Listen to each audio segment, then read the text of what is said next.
ते पढ़ाई लिखाई ना करबे मर्दे, दिन भर गांव के लोग फोन के संगे घूमत रहता रे। बाबूजी करेक्टर पर दाग मत लगाई, अभी देवघर जाएगा प्रधान मांग के आई। ठीक है बा जो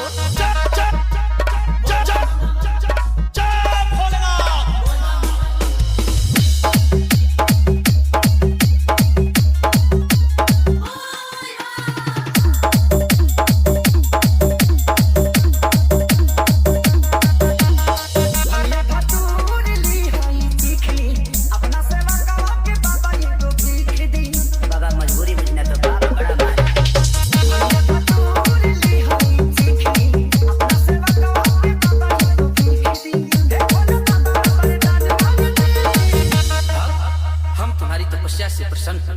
बताओ तुम्हें क्या चाहिए? 3 चीज। एगो नारी, एगो गाड़ी, नोट छापा का मशीन।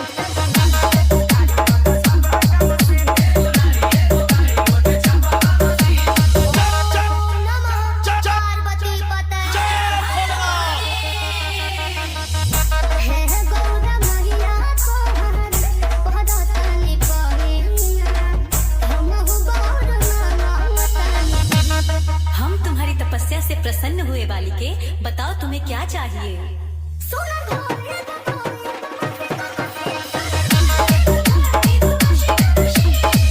बालिके, ये वॉशिंग मशीन क्या होता है? माते, ये आधुनिक युग के कपड़ा धोए वाला मशीन है।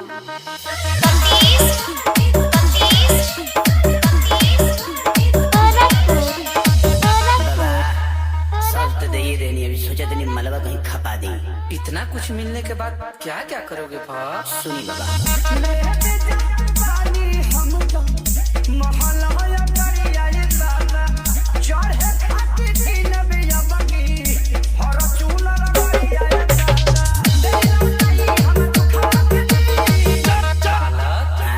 तुम लालची हो क्या? बाकी लोग हरिचंद्र थोड़ी आइल बा, छोड़ी हमके दोसर बर दे दी, हटाई। क्या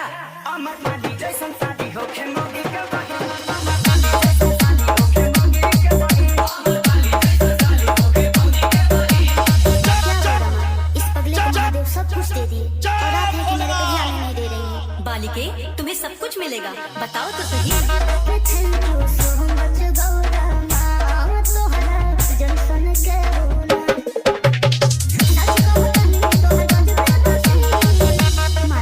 बोलो, एक लड़के से बहुत प्यार करती हूँ, अगर आज्ञा हो तो वही मांग लूं।